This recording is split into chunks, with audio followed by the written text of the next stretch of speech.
Imaginem por um momento que vocês descobrem que seus próprios pais escolheram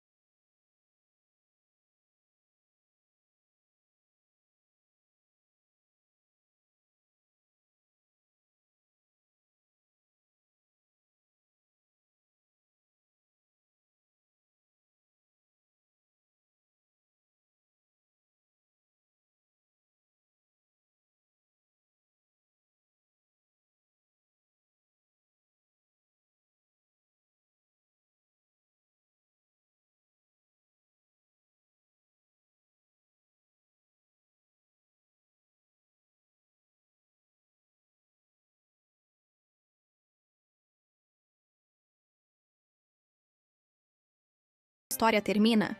Porque o que Marina fez no dia da formatura não foi apenas uma vingança. Foi uma lição que deixou toda a família de queixo caído.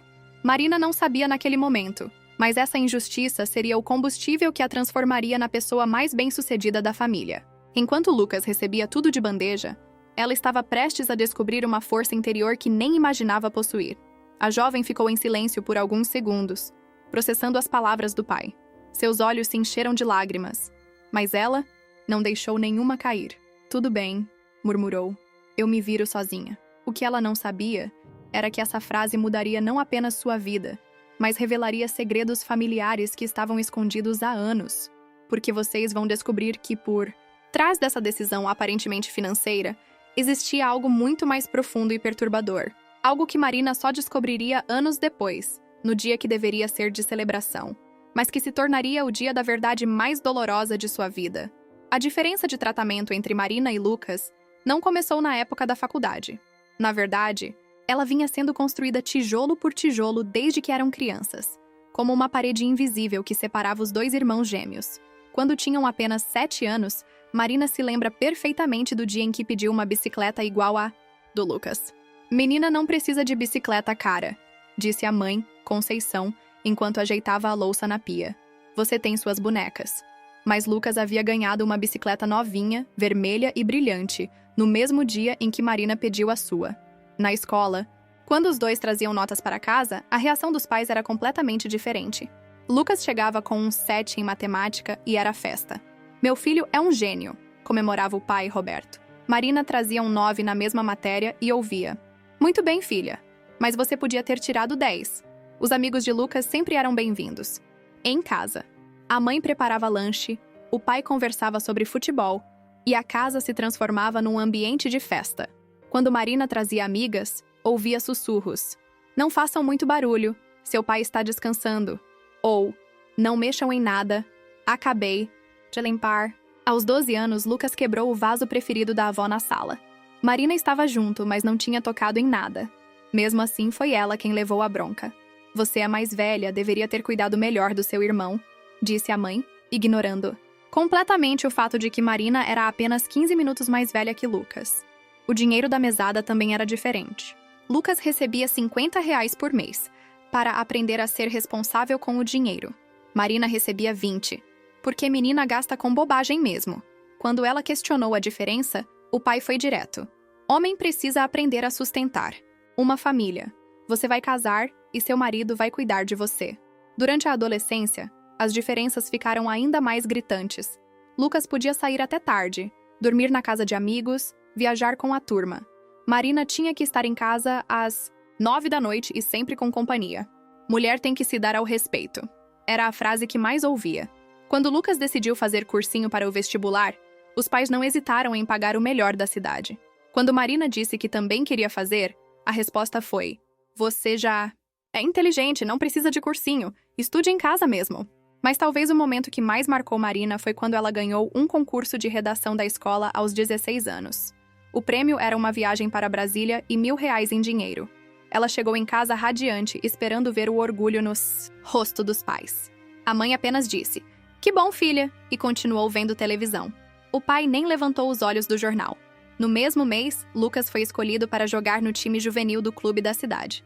A família inteira foi ao primeiro jogo. Fizeram churrasco para comemorar. E o pai não parava de contar para os vizinhos sobre o talento do filho. Marina começou a entender que não importava o que fizesse, nunca seria suficiente. Ela podia ser a melhor aluna da escola, Ganhar todos os concursos, ser elogiada pelos professores, nada disso importava em casa. Lucas podia ser medíocre em tudo, e ainda assim seria o orgulho da família. Foi nessa época que ela começou a se questionar se realmente pertencia àquela família. Olhava no espelho e procurava semelhanças com os pais, com Lucas, com qualquer pessoa da família. Às vezes, tinha a sensação estranha de que havia algo que não sabia, algo que explicaria por que era tratada como uma estranha na própria casa. Mas Marina não imaginava que sua intuição estava certa, que existia sim um segredo, guardado a 7 chaves pelos pais, que explicava toda aquela diferença de tratamento. Um segredo que só viria à tona anos depois, no dia que deveria ser o mais feliz de sua vida. Aos 18 anos, quando a bomba da faculdade explodiu, Marina não chorou. Ela simplesmente engoliu o nó na garganta, trancou-se no quarto e começou a planejar sua vida sozinha. Se os pais achavam que ela não merecia investimento, ela provaria que estavam redondamente enganados. Na segunda-feira seguinte à decisão familiar, Marina saiu de casa às 5 da manhã. Sua primeira parada foi na padaria do seu Joaquim, a 2 quadras de casa. "Preciso de trabalho", disse diretamente sem rodeios. Seu Joaquim, que a conhecia desde pequena, ficou surpreso. "Mas você não vai estudar, menina?" Marina sorriu amargo. "Vou sim, mas vou pagar do meu próprio bolso." O trabalho na padaria era das 5 às 9 da manhã. Marina aprendeu rapidamente a fazer pão, organizar as prateleiras e atender os Stonewine clientes matinais. O cheiro de pão fresco que grudava em suas roupas se tornou seu perfume diário. Ganhava R$ 400 por mês. Pouco, mas era o começo. Às 9h30, corria para casa, tomava banho em 5 minutos e seguia para a escola. Enquanto Lucas dormia até meio-dia nas férias, Marina já tinha trabalhado 4 horas. E ainda encarava o 3º ano do ensino médio. Os colegas estranhavam seu cansaço, mas ela nunca contou sobre o trabalho. No final da tarde, depois das aulas, Marina tinha seu segundo emprego, cuidar da dona Eulália, uma senhora de 80 anos que morava sozinha no centro da cidade. Das 2 às 6 da tarde, ela ajudava com a medicação, fazia companhia e organizava a casa. Dona Eulália pagava R$ 300 mensais e sempre insistia para Marina comer alguma coisa. "Você está muito magra, menina. Sua mãe não te alimenta direito?" Marina nunca respondeu a essa pergunta. Como explicar que em casa só Lucas tinha direito a repetir o prato? Que ela sempre comia por último e quando sobrava pouco, ouvia: "Mulher come menos mesmo, você não vai ficar forte que nem homem." O terceiro trabalho era aos fins de semana, faxina em casas de família. Marina descobriu que tinha jeito para limpeza e organização. As patroas gostavam dela porque era cuidadosa e não quebrava nada. Aos sábados e domingos, ela ganhava mais, R$ 200 por mês. Enquanto isso, Lucas curtia suas férias. Dormia até tarde, jogava videogame, saía com os amigos. Quando os pais perguntavam sobre os estudos, ele dava de ombros. "Ah, vou estudar depois. Tenho tempo." E realmente tinha. Afinal, sua vaga na faculdade já estava garantida, paga pelos pais. Marina fazia suas contas religiosamente.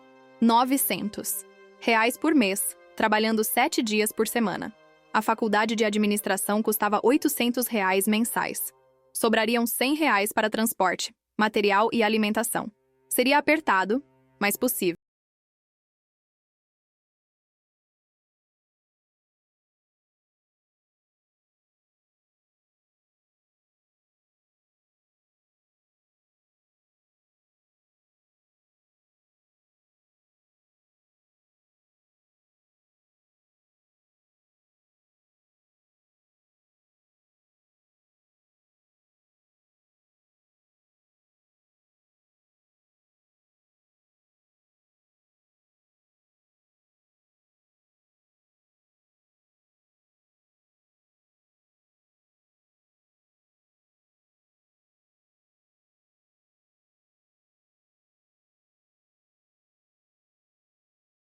Desculpa, achei que você soubesse. Seu pai sempre vem aqui verificar a poupança. Deve ter uns R$ 50.000 guardados, né? Que planejamento! O mundo de Marina desabou naquele momento. R$ 50.000? Dinheiro suficiente para pagar a faculdade dela e do Lucas. Com sobra. Dinheiro suficiente para que ela não precisasse trabalhar feito louca. Dinheiro suficiente para que não precisasse escolher entre os 2 filhos. Ela saiu do banco cambaleando. As pernas tremiam. A visão estava embaçada. Sentou-se na praça, em frente, e tentou processar a informação. Seus pais tinham dinheiro, tinham condições de pagar as 2 faculdades, mas escolheram mentir para ela. Naquela noite, Marina chegou em casa e observou a família jantar. O pai falava sobre o trabalho, a mãe servia mais comida para Lucas. E ninguém perguntou por que ela estava tão quieta. Ela os observou como se fossem estranhos, tentando entender que tipo de pessoas eram capazes de mentir tão descaradamente. Para a própria filha. Mas Marina não sabia que essa descoberta era apenas a ponta do iceberg. Que por trás daqueles 50 mil reais escondidos, existia uma verdade ainda mais chocante. Uma verdade que explicaria não apenas a diferença de tratamento, mas toda a dinâmica estranha daquela família. Marina passou 3 dias remoendo a descoberta sobre o dinheiro escondido. 3 dias observando os pais mentirem na cara dela, falando sobre dificuldades financeiras e tempos difíceis. 3 dias engolindo a raiva que crescia como um tumor no peito. Na quinta-feira, ela não aguentou mais. Esperou Lucas sair para o futebol e os pais se acomodarem na sala para assistir novela. Respirou fundo e entrou na sala com o coração batendo descompassado. Pai, mãe, preciso falar com vocês, disse, tentando manter a voz firme. Roberto baixou o volume da televisão, irritado com a interrupção. Que foi, Marina? Não vê que estamos assistindo? É sobre a faculdade. Ela continuou, sentando-se na poltrona em frente ao sofá. Descobri uma coisa hoje.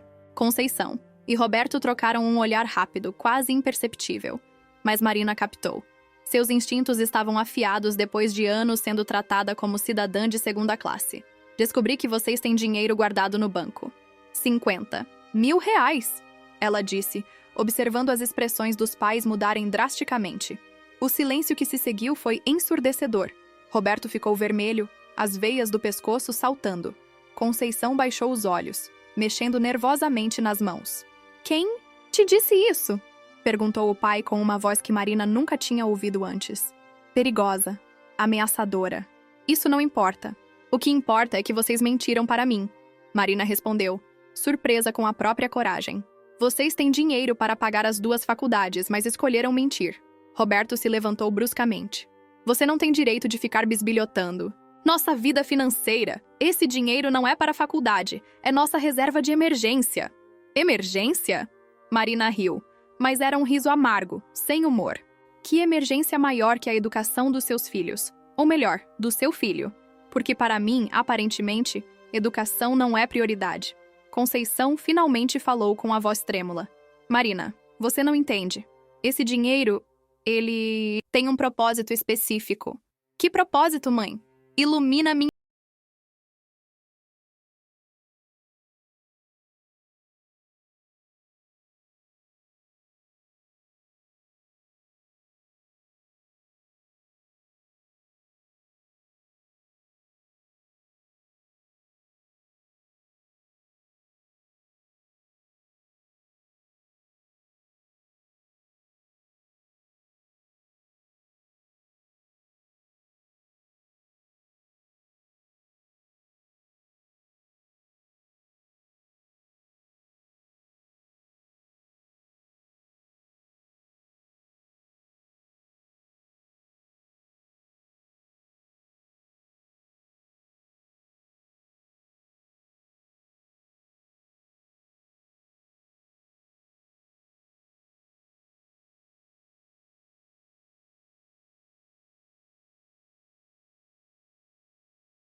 própria um dia. E meu pai? Meu pai biológico? Ah, esse era um rapaz bom também. Chamava João. Eles eram muito apaixonados, mas ele morreu num acidente de moto quando a Letícia estava grávida de 6 meses. Marina sentiu uma pontada no peito. Seus pais verdadeiros tinham uma história de amor. Tinham sonhos. Tinham planos para ela. Sua mãe ficou arrasada, mas nunca desistiu. Continuou trabalhando até o último dia, juntando dinheiro para quando você nascesse. Seu Joaquim fez uma pausa. Ela morreu no parto, mas antes disso me fez uma promessa. Que promessa? Que se algum dia você aparecesse aqui procurando trabalho, eu deveria te ajudar. E que se você fosse parecida com ela, eu deveria te contar a verdade sobre quem ela era. Marina começou a chorar, mas dessa vez não eram lágrimas de dor, eram lágrimas de alívio. Finalmente alguém falava da sua mãe com amor, com respeito. Ela deixou uma carta para você, disse seu Joaquim, levantando-se. Está guardada no cofre há 20 anos. Acho que chegou a hora de você ler. Ele foi até os fundos da padaria e voltou com um envelope amarelado pelo tempo. Letícia me pediu para entregar isso quando você completasse 18 anos, ou quando descobrisse a verdade, o que acontecesse primeiro. Marina pegou o envelope, com as mãos tremendo. Seu nome estava escrito na caligrafia delicada da mãe que nunca conheceu. Leia com calma, filha. E depois conversamos. Marina abriu o envelope cuidadosamente. A carta estava escrita à mão, com uma letra bonita e firme. Minha querida Marina, se você está lendo isso, significa que já descobriu quem eu sou. Ou melhor, quem eu era. Meu nome é Letícia e sou sua mãe. Quero que saiba que você foi muito desejada e muito amada, mesmo antes de nascer. Seu pai João e eu tínhamos tantos planos para você. Queríamos te dar a melhor educação, viajar pelo mundo, te ensinar tudo sobre negócios. Sei que não poderei estar ao seu lado para te guiar, mas deixo aqui alguns conselhos. Nunca aceite ser menos do que você é. Você tem o sangue de empreendedores nas veias. Seu pai tinha uma pequena empresa de informática, e eu sonhava em ter minha própria padaria. O dinheiro que deixei para você não é apenas uma herança. É o combustível para seus sonhos. Use-o com sabedoria, mas principalmente, use-o para construir sua independência e lembre-se, você não deve nada a ninguém. Sua vida é sua para construir. Com todo o meu amor eterno, Letícia. Marina terminou de ler a carta com o coração transbordando, de emoções. Pela primeira vez em 20 anos, sentia que pertencia a algum lugar. Não à casa de Roberto e Conceição, mas à linhagem de pessoas fortes e determinadas. Seu Joaquim, disse ela, dobrando a carta cuidadosamente. O senhor pode me ensinar tudo sobre administrar um negócio? O padeiro sorriu. Claro, filha. Mas por que a pergunta? Marina olhou ao redor da padaria, vendo-a com novos olhos. Porque vou construir meu próprio império. E quando eu fizer 21 anos e receber minha herança, vou mostrar para todo mundo do que a filha da Letícia é capaz. Mas Marina não imaginava que sua jornada de autodescoberta estava apenas começando e que em breve ela conheceria alguém que mudaria completamente sua perspectiva sobre o que significava ser bem-sucedida. Marina estava organizando o estoque no seu novo escritório quando recebeu uma ligação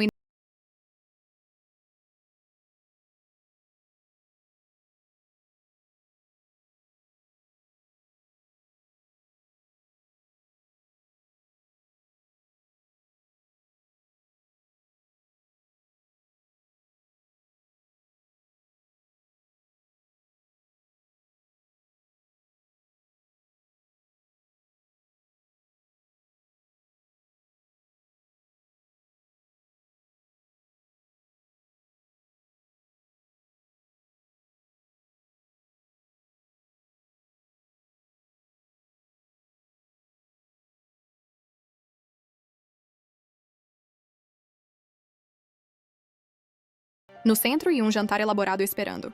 Lucas estava presente, o que era estranho, já que ele raramente participava de conversas familiares. Senta aqui, filha, disse Roberto, indicando a cadeira principal da mesa. Sua voz estava estranhamente gentil. Durante o jantar, os três fizeram perguntas sobre o trabalho de Marina, elogiaram sua dedicação, falaram sobre como estavam orgulhosos de vê-la se virando sozinha. Marina comeu em silêncio, sabendo que havia algo por trás daquela encenação.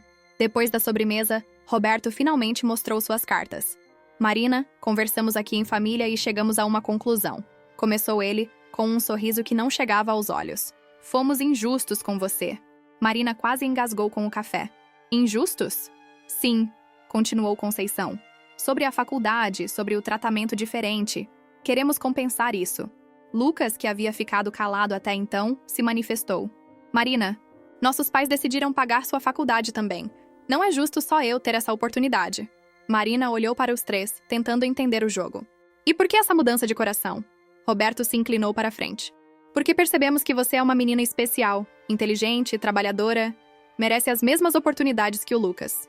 Além disso, acrescentou Conceição, você é nossa filha, independente de sangue. Te criamos, te amamos. Marina sentiu uma mistura de raiva e incredulidade.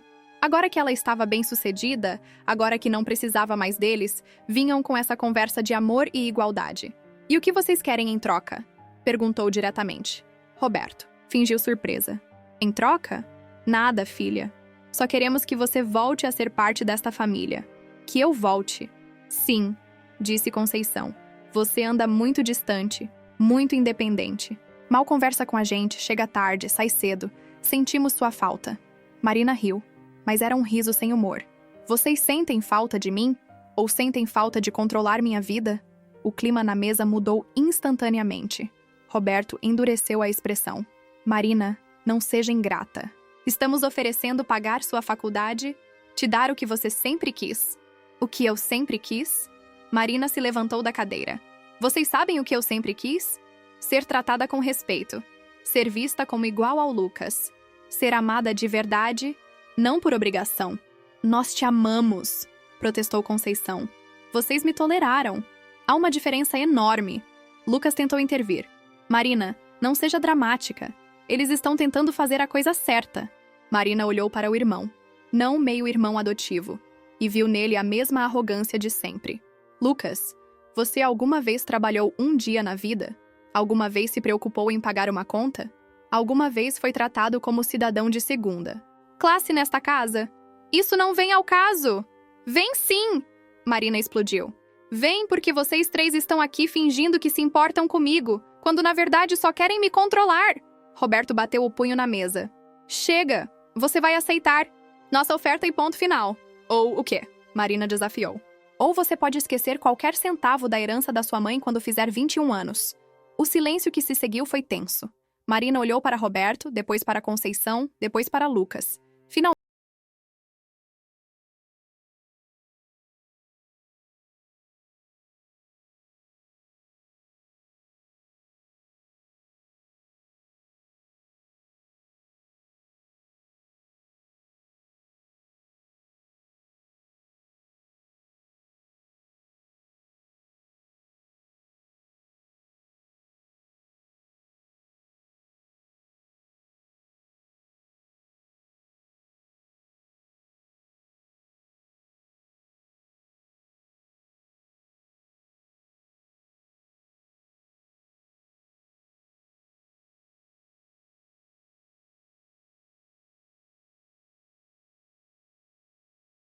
tudo o que fizemos por você. Marina pegou a bolsa e caminhou em direção à porta. Vocês sabem o que fizeram por mim? Me ensinaram a ser forte. Me ensinaram que não posso depender de ninguém. Me ensinaram que tenho que conquistar meu lugar no mundo. Na porta, ela se virou uma última vez. Podem ficar com a herança da minha mãe. Eu não preciso mais dela. Construí minha própria vida, com minhas próprias mãos. Marina saiu de casa sabendo que havia queimado todas as pontes, mas também sabendo que estava livre. Completamente livre. O que ela não sabia era que Roberto, humilhado e furioso, estava planejando uma vingança que poderia destruir tudo que ela havia construído. 2 semanas depois da confrontação familiar, Marina estava no seu escritório, quando recebeu uma visita inesperada. 3 homens de terno entraram sem bater na porta, mostrando distintivos da Receita Federal. Marina Oliveira? Perguntou o mais alto. Um homem careca de uns 40 anos. Sou eu. Em que posso ajudá-los? Sou Fiscal Rodrigo Santos. Recebemos uma denúncia anônima sobre sonegação de impostos e trabalho irregular neste estabelecimento. Marina sentiu o chão se abrir sob seus pés. Denúncia? Mas eu tenho todos os documentos em ordem. É o que vamos verificar.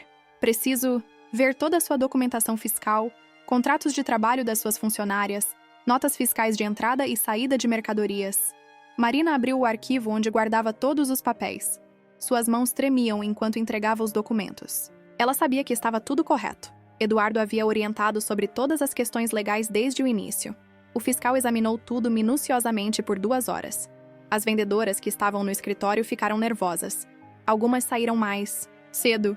Marina observava cada movimento, tentando entender o que estava acontecendo. Senhorita Marina, disse o fiscal finalmente.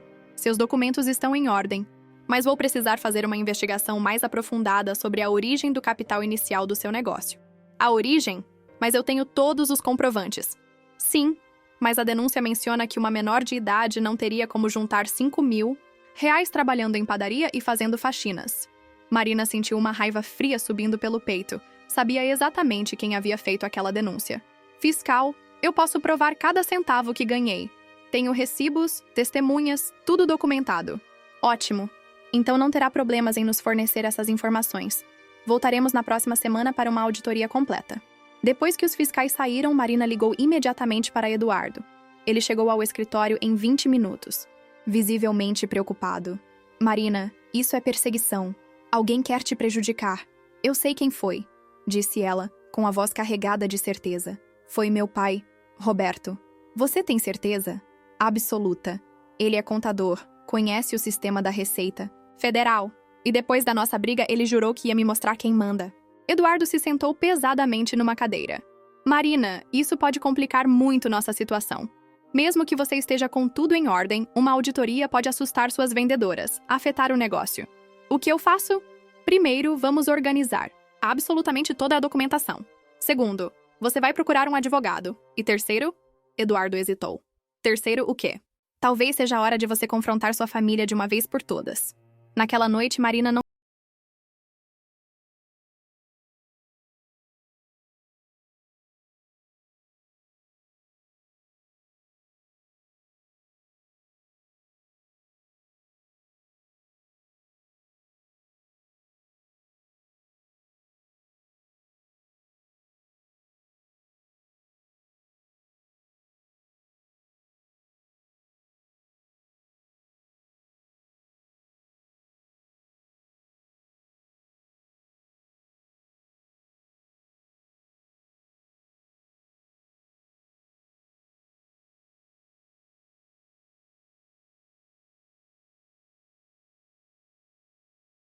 Agora Roberto olhou para ela com um sorriso maldoso. Não sei do que você está falando. Claro que sabe. Você é contador, tem contatos na Receita Federal. Achou que ia me destruir com uma auditoria? Roberto se levantou lentamente.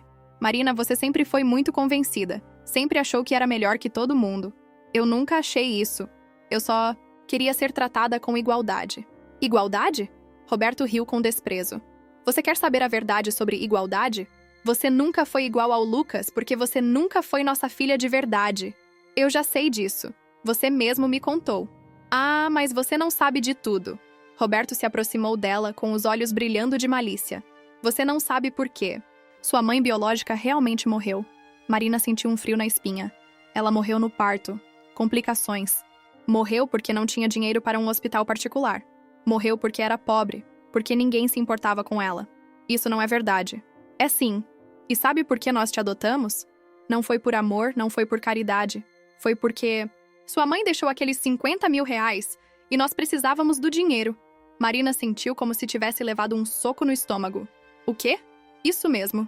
Nós usamos o dinheiro da sua herança para comprar esta casa, para pagar a escola do Lucas, para viver bem. E você, nossa filha adotiva, foi apenas o preço que pagamos para ter acesso a essa grana. O mundo de Marina desabou novamente. 20 anos de mentiras, 20 anos sendo criada por pessoas que haviam roubado sua herança. Vocês roubaram meu dinheiro? Não roubamos. Investimos. Em você, na família, e agora você vem aqui, toda metida, achando que é empresária? Marina sentiu uma raiva que nunca havia experimentado antes. Uma raiva fria, calculista, que lhe deu uma clareza mental absoluta. Roberto, disse ela com uma calma assustadora. Você acabou de confessar um crime. Apropriação indébita de herança de menor. O sorriso sumiu do rosto de Roberto. Você não pode provar nada. Marina tirou o celular do bolso. Na verdade, posso. Gravei nossa conversa inteira. Roberto ficou pálido. Você não faria isso. Faria sim. E vou fazer. Vou processar vocês por apropriação indébita, Vou recuperar minha herança com juros e correção e vou mostrar para todo mundo quem vocês realmente são. Marina caminhou em direção à porta, mas parou antes de sair. E Roberto, pode cancelar a denúncia na Receita Federal, porque se você continuar me perseguindo, eu vou destruir vocês na justiça. Ela saiu de casa, sabendo que havia declarado guerra, mas também sabendo que, pela primeira vez na vida, tinha as armas para vencer. 6 meses depois da confrontação com Roberto, Marina estava se preparando para o dia mais importante de sua vida, a formatura.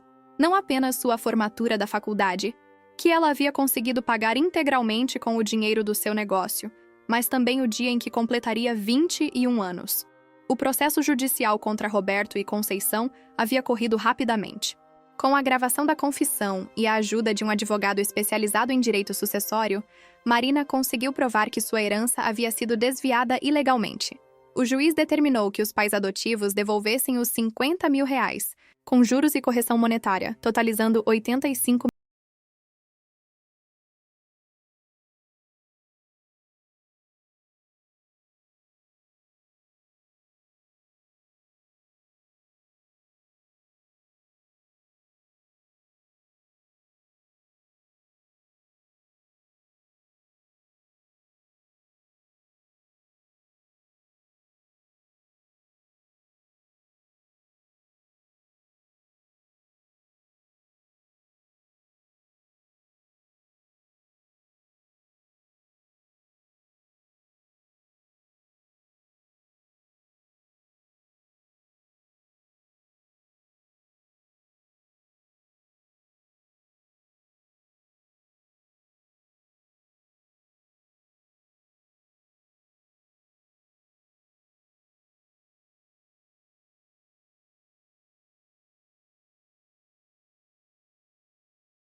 de que havia algo ainda mais sombrio em sua história.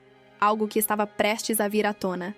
A festa de formatura continuava em pleno vapor, mas Marina não conseguia mais se concentrar nas conversas e nos parabéns que recebia. As palavras de Lucas ecoavam em sua mente como um presságio sombrio. Ela sabia que havia mais segredos por trás de sua história, e a expressão no rosto do irmão adotivo indicava que ele sabia de algo devastador. Por volta das 11 da noite, quando a festa começava a se dispersar, Marina viu Roberto e Conceição se aproximando. Eles pareciam ter tomado uma decisão difícil, caminhando com passos determinados em sua direção. "Marina", disse Roberto, com uma voz que ela nunca havia ouvido antes. Não era autoritária nem hostil. Era derrotada. "Precisamos conversar. Não temos mais nada para conversar, Roberto. O processo já foi julgado. Vocês já pagaram o que deviam." Conceição se aproximou, com os olhos vermelhos de tanto chorar. "Marina, por favor. Há coisas que você precisa saber antes que seja tarde demais." Eduardo, que estava ao lado de Marina, percebeu a tensão. "Marina, quer que eu fique?" "Não precisa, doutor Eduardo. Vou resolver isso sozinha." Os 4 se dirigiram para um canto mais reservado do salão. Roberto respirou fundo antes de começar a falar. "Marina, o que vou te contar agora vai mudar tudo. O que você pensa sobre sua vida? Sobre nós? Sobre sua mãe?" "Minha mãe biológica? Letícia?" "Não", disse Conceição com a voz trêmula. Sua mãe biológica não era Letícia. Marina sentiu o chão se abrir sob seus pés novamente. "Como assim?" Roberto olhou ao redor, certificando-se de que ninguém mais estava ouvindo. "Letícia era realmente irmã da Conceição, mas ela nunca teve filhos. Ela morreu num acidente de carro 3 anos antes de você nascer. Então quem é minha mãe?" Conceição começou a chorar silenciosamente. "Marina, sua mãe biológica, era minha filha." O mundo parou. Marina olhou para Conceição sem entender. "Sua filha? Mas isso significaria que você é minha neta", completou Conceição. "E Roberto é seu avô." Marina se apoiou numa cadeira, sentindo as pernas fraquejarem. "Isso não pode ser." "Verdade. É verdade", disse Roberto. "Sua mãe se chamava Fernanda. Era nossa filha mais velha. Ela engravidou aos 17 anos e nós a expulsamos de casa. Vocês fizeram o quê? Éramos mais novos, mais rígidos", continuou Roberto, com a voz carregada de remorso. "Não aceitamos a gravidez. Dissemos coisas terríveis para ela. Fernanda saiu de casa e nunca mais voltou." Conceição soluçava. "Tentamos procurar por ela durante a gravidez, mas ela havia sumido. Só descobrimos onde ela estava quando você nasceu." "E onde ela estava?" "Morando na rua, Marina. Nossa filha passou a gravidez inteira morando na rua porque nós a rejeitamos." Marina sentiu uma dor no peito que era física. "E o que aconteceu com ela?" "Ela morreu no parto", disse Roberto. "Sozinha, num hospital público, sem ninguém da família ao lado. A única coisa que ela deixou foi você, e uma carta pedindo para que cuidássemos de você. Mas vocês inventaram a história da Letícia porque tínhamos vergonha", admitiu Conceição. "Vergonha de contar que havíamos expulsado nossa própria filha de casa. Vergonha de admitir que..."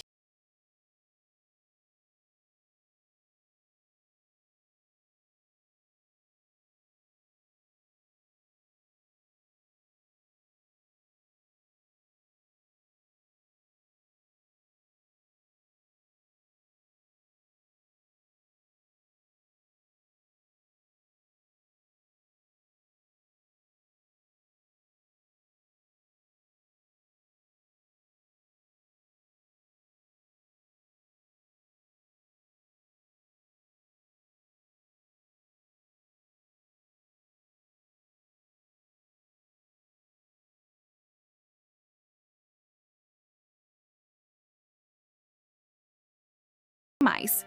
"Então, vocês trataram melhor o filho adotivo do que a neta biológica? Porque com Lucas não havia dor", explicou Conceição. "Com você, havia o lembrete constante do nosso erro, da nossa filha, que perdemos." Marina se levantou, caminhando de um lado para outro. "Vocês destruíram a vida da própria filha, me criaram como uma estranha, mentiram sobre minha origem durante 20 anos. Marina, nós sabemos que erramos. Erramos com a Fernanda. Erramos com você. Não temos perdão. E por que estão me contando isso agora?" Roberto e Conceição se entreolharam. "Porque você merece saber a verdade. E por quê? Porque queremos tentar consertar o que fizemos de errado." Marina parou de andar e olhou para os dois. "Consertar? Vocês acham que depois de 20 anos de rejeição, depois de me fazerem sentir como uma estranha na minha própria família, vocês podem consertar alguma coisa? Marina, nós te amamos. Sempre amamos. Só não sabíamos como demonstrar. Marina riu, mas era um riso sem humor. Vocês sabem o que é irônico? Eu passei a vida inteira tentando conquistar o amor de vocês.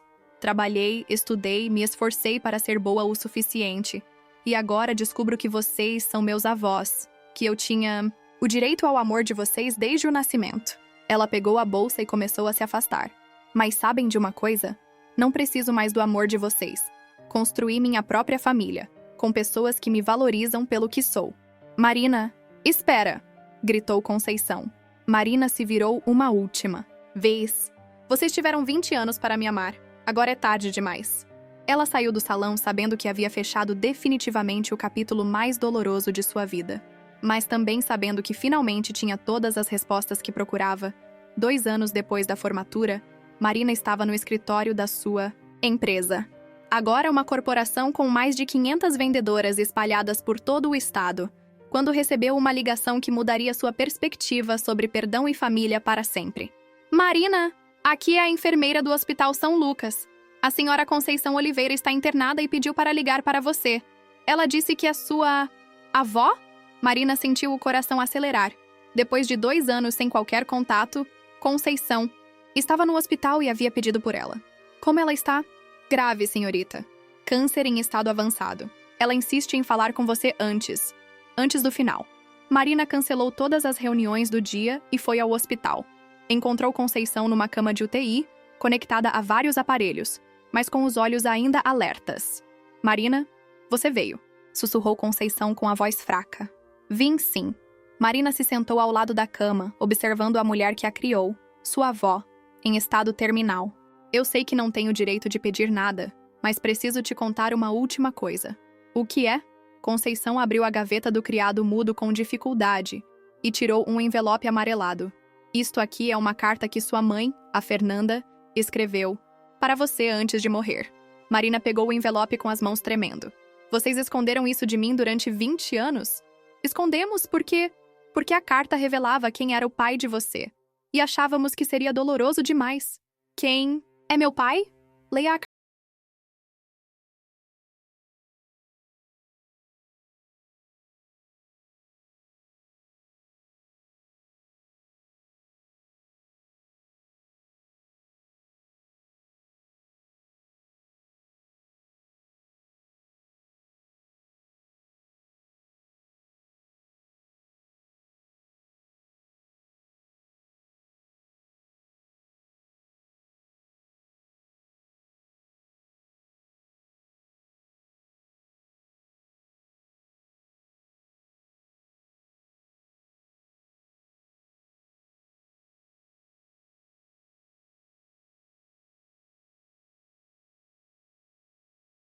Marina, seja forte, seja independente, seja tudo o que eu não pude ser. E se um dia você conhecer seus avós, tente perdoá-los.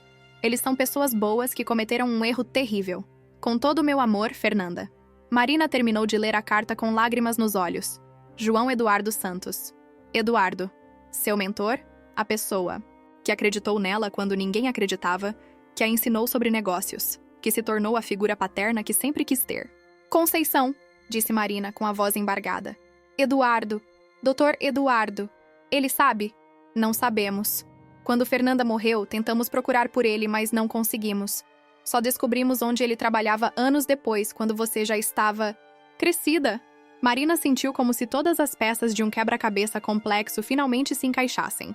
Eduardo sempre demonstrara um carinho especial por ela. Sempre acreditara no seu potencial de forma quase inexplicável. Agora entendia por quê. Marina, continuou Conceição, com dificuldade para respirar. Eu sei que não mereço, mas você pode me perdoar? Posso morrer sabendo que minha neta não me odeia? Marina olhou para a mulher que a criou, que cometeu erros terríveis, mas que no final havia tentado consertar o que podia. Pensou na mãe biológica, que havia pedido perdão, para os pais na carta. Pensou em Eduardo, que sem saber era seu pai e havia sido o melhor mentor que poderia ter. Conceição, disse Marina segurando a mão frágil da avó. Eu te perdoo, E quero que saiba que, apesar de tudo, você me ensinou a ser forte. Me ensinou que eu posso superar qualquer coisa. Conceição sorriu pela primeira vez em anos. Um sorriso de paz e alívio. Sua mãe ficaria orgulhosa da mulher que você se tornou. Conceição morreu 3 dias depois, mas morreu em paz, sabendo que havia sido perdoada. No funeral, Marina encontrou Roberto e Lucas. Eles se cumprimentaram com respeito, mas sem a proximidade de uma família. Algumas feridas eram profundas, demais para cicatrizar completamente. Depois do funeral, Marina foi diretamente ao escritório de Eduardo. Ele estava analisando relatórios quando ela entrou. Eduardo, preciso te mostrar uma coisa. Ela entregou a carta de Fernanda para ele. Eduardo leu em silêncio e Marina viu o exato momento em que ele entendeu tudo. Suas mãos começaram a tremer. Os olhos se encheram de lágrimas. Marina, você é minha filha? Sou, pai. Eduardo se levantou e a abraçou como nunca. Havia abraçado ninguém. Pai e filha, finalmente reunidos depois de 20 anos, choraram juntos todas as lágrimas que haviam guardado. Eu sempre soube que havia algo especial em você, disse Eduardo, sem soltar Marina. Agora entendo por quê. Você tem o espírito empreendedor da sua mãe e a determinação que eu sempre quis ter. Marina sorriu através das lágrimas. E agora? O que fazemos com essa descoberta? Agora construímos a empresa dos nossos sonhos. Juntos. Como pai e filha, como sócios, como família de verdade. E foi exatamente isso que fizeram. A empresa de Marina e Eduardo se tornou a maior distribuidora de cosméticos do país. Mas mais importante que o sucesso financeiro foi a família que construíram. Uma família baseada em amor verdadeiro, respeito mútuo e sonhos compartilhados. Marina aprendeu que às vezes as maiores dores da vida são apenas o caminho para as maiores alegrias.